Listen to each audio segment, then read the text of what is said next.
June the 6th is entitled A Remarkable Response to Suffering.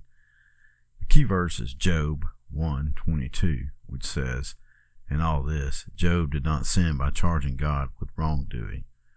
The scripture is from Job 1, verses 6 through 12, 20 through 22, and 2, verses 3 through 10. The lesson focus is that Job exhibited remarkable faith when faced with incredible suffering. In the overview, it says that many scholars consider the book of Job to be the oldest of all the books of the Bible. It deals with one of the most dramatic human issues, suffering, and our effort to explain it. Job was a man who, based on God's personal evaluation, did not deserve what happened to him. Life is not always fair. The story of Job's suffering reveals faith at its best and human misunderstanding at its worst. This lesson takes us behind the human perspective to the unseen portion of the story. The introduction says that Job was a man of unusual character, blameless and upright. He feared God and shunned evil. He was also a man of unusual blessing. As a father, Job refused to leave the spiritual well-being of his children to chance. His God consciousness and devotion were paramount. Yet Job became an unsuspecting participant in a confrontation between the Lord and Satan. There's no reason to think he understood what was going on behind the scenes at the time, but his life would challenge human assumptions about suffering and God. In part 1, it says that the Lord and Satan were involved in person-to-person conflict. The text is from Job 1, verses 6 through 12, which says, "One day the angels came to present themselves before the Lord. Satan also came with them. The Lord said to Satan, 'Where have you come from?' Satan answered the Lord, 'From roaming through the earth and going back and forth on it.' Then the Lord said to Satan, 'Have you considered my servant Job? There is no one on earth like him. He is blameless and upright, a man who fears God and shuns evil.' 'Does Job fear God for nothing?' Satan replied. 'Have you not put a hedge around him and his household and everything he has? You have blessed the work of his hands, so that his flocks and herds are spread throughout the land. But now stretch out your hand and strike everything he has, and he will surely curse you to your face.' The Lord said to Satan, 'Very well, then everything he has is in your power, but on the man himself do not lay a finger.' Then Satan went out from the presence of the Lord." God and Satan are engaged in an eternal conflict. The primary battlefield is the hearts, minds, and souls of people. As Job would discover, it can also include our bodies. The Lord brought forth Job as a prize exhibit of all he seeks in us. Satan countered with his typical response of accusation. He accused the Lord of so insulating Job that the life he was living was really nothing but the result of prosperity born out of God's special protection. The dialogue between God and Satan began with an almost casual interaction. When the angels appeared before God, Satan weaseled in. The Lord inquired of him, "Where have you come from?" Satan had been roaming the face of the earth. For what purpose we do not know. A reading of the Bible reveals that Satan is neither a myth nor a cartoon character as often portrayed. He is a spirit being with extreme capability to complicate and disrupt our lives, potentially even facilitating eternal separation from God. While Satan did not challenge the Lord's description of Job, he made an accusation related to its cause. Does Job fear God for nothing? It was one of those "who wouldn't do it considering the benefits" arguments. Satan said, "You put a hedge around him. You have blessed the work of his hands." Satan accused God of treating Job like a spoiled child. He declared the sole reason for Job's character was related to his treatment. Satan was accusing God of favoritism. Then Satan proposed a solution. Stretch out your hand, strike everything he has, and he will surely curse you to your face. What a challenge issued by Satan, a challenge about which Job would not be aware. What took place in the spiritual realm would unleash a barrage upon earth that would literally make a man destitute and childless, and Job would remain ignorant of the entire interchange. He would lose so much and never know why. He would win a battle for God while seeming to lose everything for himself. There is more in life than what meets the eye. The spiritual realm is beyond our sight, but we are not beyond its impact. In part 2, it says, Satan was confronted by the real Job, and the text is from Job 1, verses 20 through 22, which says, At this, Job got up and tore his robe, shaved his head. Then he fell to the ground in worship, and said, Naked I came from my mother's womb, and naked I will depart. The Lord gave, and the Lord has taken away. May the name of the Lord be praised.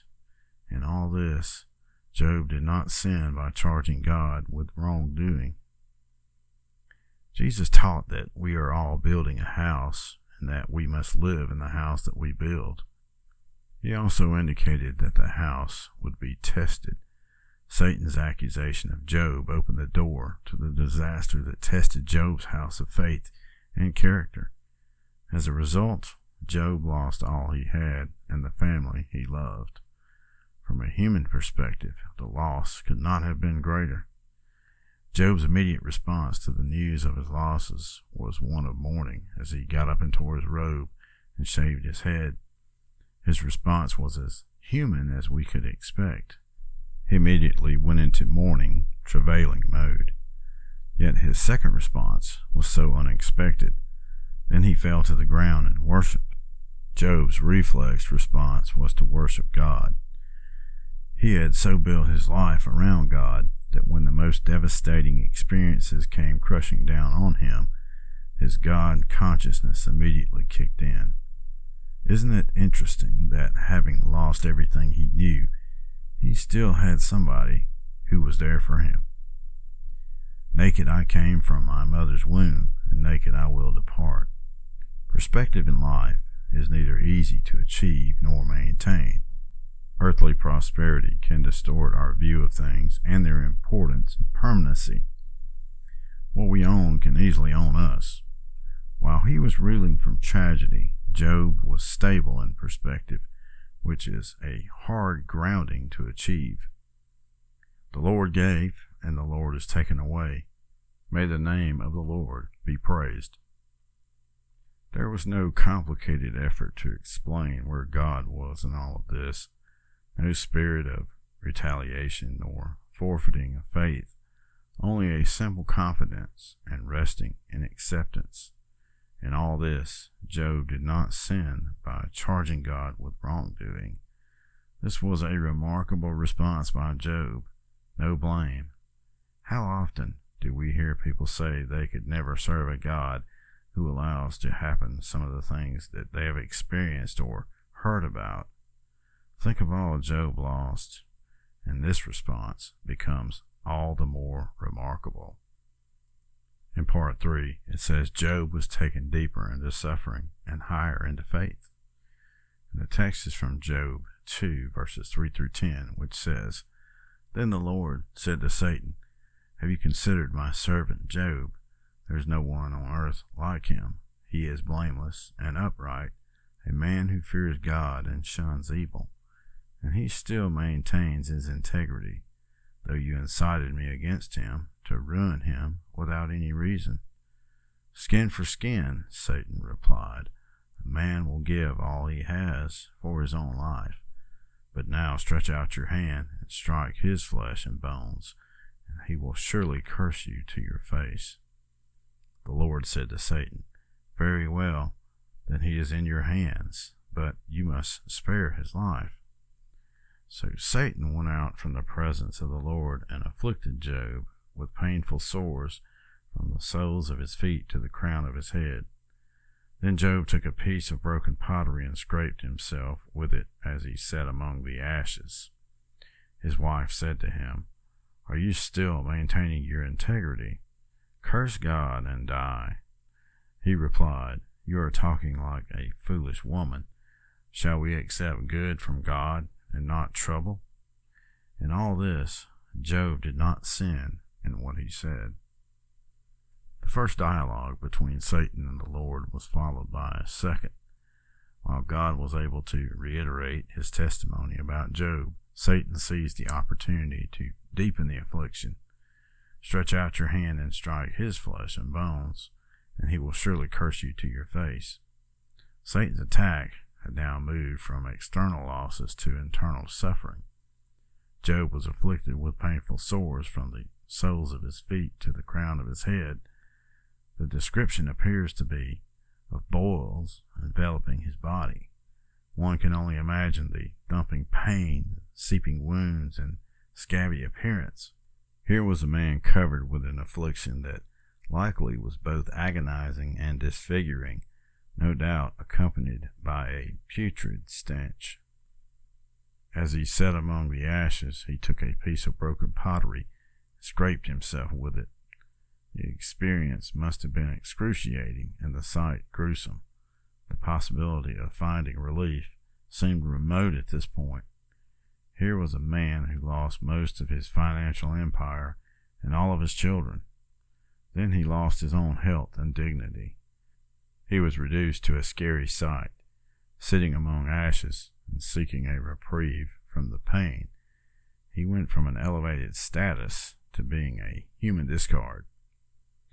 Are you still maintaining your integrity? Curse God and die. Job's wife, seeing his horrible condition, was either reflecting her own doubts or desiring a merciful ending to his suffering. Be done with this faith and let go of this suffering. Die. We must not forget that all that had been lost was not only Job's loss, but hers as well.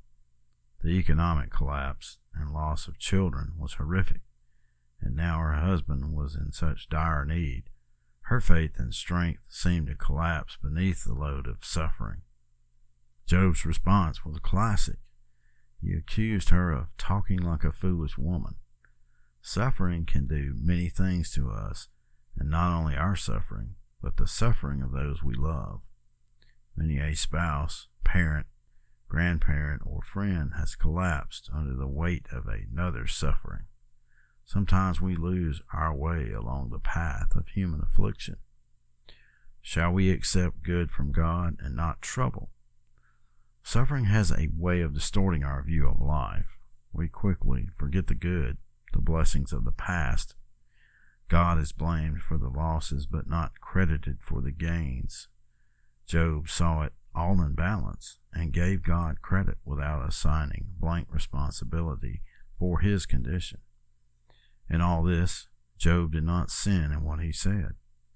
Satan's goal was thwarted by Job's faith. Here we have a man who did not succumb to his circumstances, but overcame by his faith. Suffering will test our faith. Faith will lift us above our suffering. We cannot choose our suffering, but we can choose our focus. In today's life application, it says that Jesus said, "In this world you will have trouble, but take heart, I have overcome the world." The presence of suffering is real, even though it's not equally distributed among us. It can strike suddenly or be a prolonged experience. What do you think the first book of the Bible ever written would address the issue of human suffering? And how would you have attempted to counsel Job as he went through his suffering experience?